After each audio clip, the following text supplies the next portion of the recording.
시장이 이제 좀 반등을 하려나 싶었어요. 장 초반까지만 해도. 그리고 어제 이제 밤에 미국 증시는 상승을 해 주었기 때문에 지금 이 모습이 바닥 확인 과정이다라는 이야기들도 있거든요. 어떻게 보시는지 좀 궁금합니다. 날이다라고 생각을 했었는데 금융회사들, 우리나라 금융회사들 쪽에서 매물이 많이 나오고 있습니다. 외국인 쪽이 판다 이렇게 보기도 힘들죠. 그래서 내부적인 요인이 또 끌어내리고 있다 이렇게 봐야 될 것 같습니다. 3월 쪽의 시장이 지금 조정이 좀 심해지고 있는 그런 우리 모습인데 사실 실제로 글로벌 시장 보면은 미국 쪽은 그렇지가 않죠. 다우 같은 경우 사상 최고가를 주목해야 될 그런 상황입니다.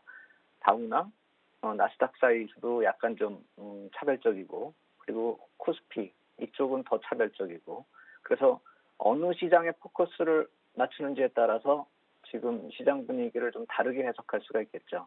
그래서 중요한 것은 이제 모든 시장이 같이 조정을 받고 있는 것이 아니어서 시장이 우려하고 있는 글로벌 시장 전체적으로 자산 시장이 정점을 치고 이제부터 하락한다.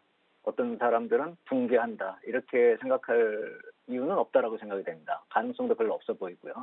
그렇다면은 그렇게 되려면 모든 시장이 같이 내려야 되겠죠.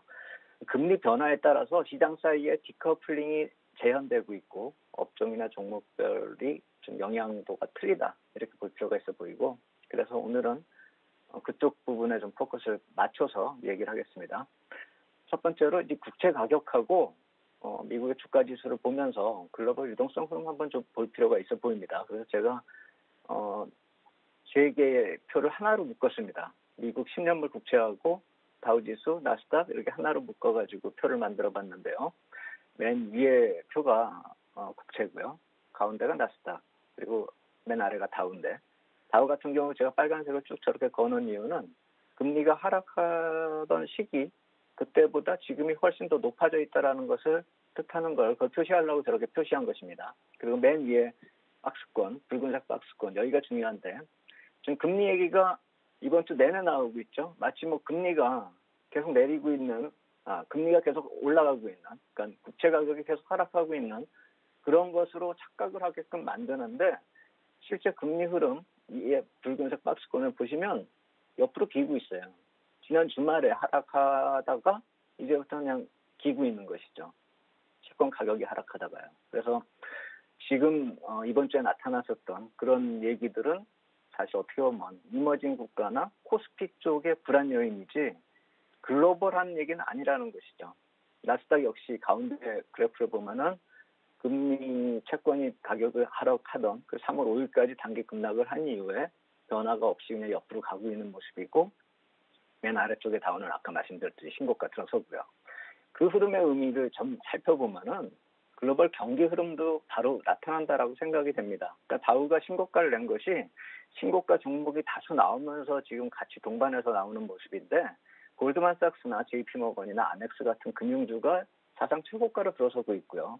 월트 디즈니나 트래블러스, 보잉 같은 종목들 강세 보이는 것은 오프라인 경제 정상화를 우리가 봐야 되겠죠. 그래서 나스닥이 조정을 받아도 전체 자산시장 흐름을 좀 안 좋게 보기는 힘들다는 것이 이러한 업종들로 좀 차별적인 흐름을 나타내고 있다는 것이고 나스닥은 실제로 상당히 다우보다 많이 올라왔습니다. 지난 한 2년간요. 그렇기 때문에 약간의 그 갭 메우기 정도를 시장의 나쁜 흐름이다 이렇게 볼 수는 없겠죠. 다만 이머징 마켓 시장의 상대적인 약세는 코스피도 같이 좀 부담이 되고 있는 그런 모습인데 글로벌 유동성 위축이 좀 나타나면 항상 나타났던 시기입니다. 그래서 우리가 트럼프 대통령이 집권한 바로 직후에 금리 반등하면서 시장 전체적으로 한번 흔들리고 그 이후로도 글로벌 시장이 동시에 조정을 받은 이후에 시장 간의 디커플링이 나타났었죠. 이머징 마켓이 거의 2017년부터 2019년까지 미국보다 계속 떨어져 나왔습니다.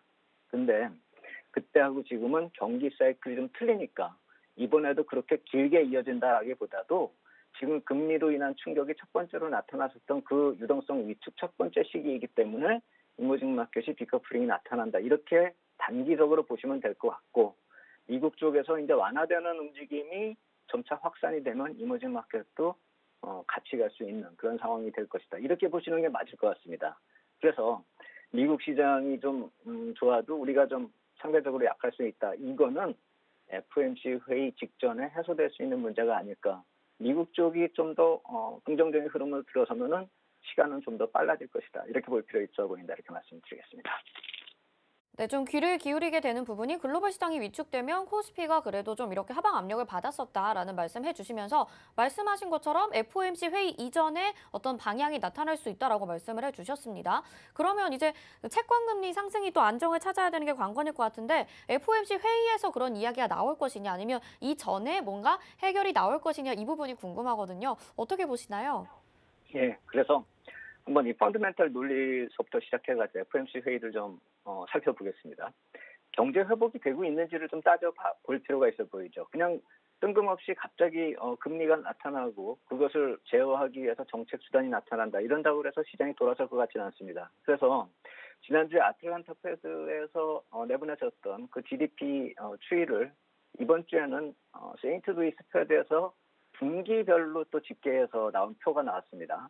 그래서 그것을 보시면은 1분기 때 10%대 성장 이것이 나타나고 급반등이 나타나는 모습을 우리가 그림에서 좀 찾아볼 수가 있죠. 그래서 예상된 개선 흐름이 지속되고 있다라는 걸로 우리가 정리를 하면 됩니다. 너무 깊게 들어갈 필요는 없다라고 생각이 됩니다. 그래서 펀드멘탈이 개선되는 상황이 이어지고 있기 때문에 우려감이 반전되는 것은 시간 문제다. 이렇게 볼 필요가 있어 보이죠. 특히나 어제 나스닥이 반전한 그런 모습은 지난 주말부터 아까 말씀드렸었던 정체에 들어선 금리 상승의 한계를 그대로 노출했다. 이렇게 보시면 될 것 같습니다. 그리고 지금 너무 많이 알려져 있습니다. 금리 약재는. 시청자분들도 아마 느끼실 겁니다.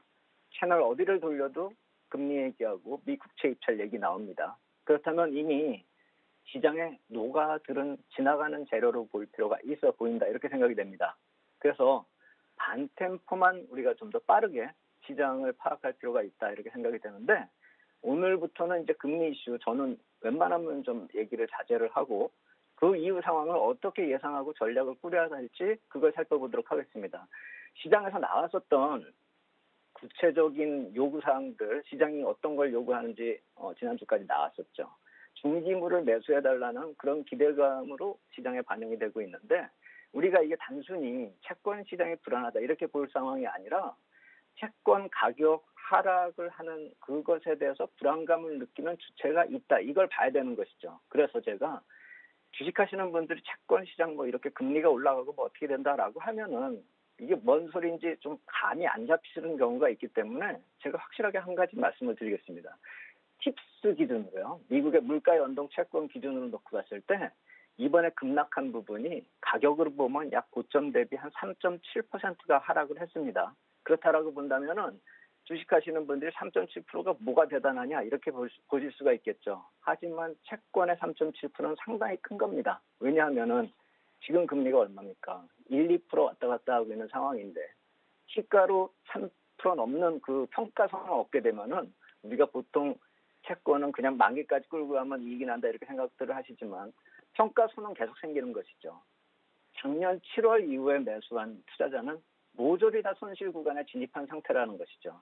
그래서 채권 투자자하고 패드가 입장이 서로 틀린 겁니다. 패드는 예상된 경로를 지금 긍정적으로 가고 있기 때문에 방금 전에 보여드린 GDP 나우 같은 것은 계속 좋아지지 않습니까? 그렇다라고 본다면 패드 입장에서는 지금 정책을 취할 이유가 없고 항상 자기들이 얘기해왔었던 대로 경로가 가고 있기 때문에 문제 삼을 게 없겠죠. 하지만 투자자들의 입장에서는 틀린 것이죠. 이게 어디가 바닥인지 그거라도 좀 가르쳐달라 이렇게 얘기하는 것이 패드 쪽으로 이것을 매수해달라 이렇게 얘기를 하는 것이죠. 지금 불안해 죽겠다라는 것입니다. 그래서 FOMC 회의의 의미는 특별한 정책적 조치가 나오는 것이 아니라 그것이 지나면서 손절할 사람은 손절하고 포기할 사람들은 모르겠다 될 대로 되라 하는 식으로 그런 상태로 진입하게 된다라는 것이죠. 그래서 이번 FOMC 회의의 의미는 패드같이 정책 이반자들이 어떤 외부적으로 시장 구제책을 준다. 그래서 안정이 된다. 이렇게 보기보다는 시장 내부적으로 변화되는 모멘텀과 변곡점으로 봐야 될 그럴 재료라고 생각이 됩니다. 빠르면 ECB 통화 정책이 내일 봤는데 그때부터 나타날 확률이 큽니다. 그래서 이번 주 이후에 나타나는 FOMC 회의에 대해서 어떤 거대한 변화 아니면 페드가 립 서비스를 해준다 이렇게 생각할 것이 아니라 이제는 시장 내부적으로 변화가 나타날 것이라는 점, 그것이 어제 금리에서 나타났고 나스닥 시장으로 이어졌다 이렇게 보시면 된다 이렇게 말씀을 드리겠습니다. 네, 자연스러운 흐름 속에서 시장을 살펴보면 될 것 같습니다. 그런데 말씀하신 11일 그 ECB 통화정책회의가 내일 밤이죠. 그러면 이때가 지금 변곡점이 나타날 수 있다라고 말씀을 해주셨는데 어느 정도까지 개선이 될지 내일 밤부터 그럼 개선이 된다라는 말씀이신가요? 거기서 힌트를 줄 것입니다. 그래서 거기서 뭐 독일이나 이쪽 시장이 어떻게 반응하는지부터 우리가 좀 힌트를 얻을 수 있을 것입니다.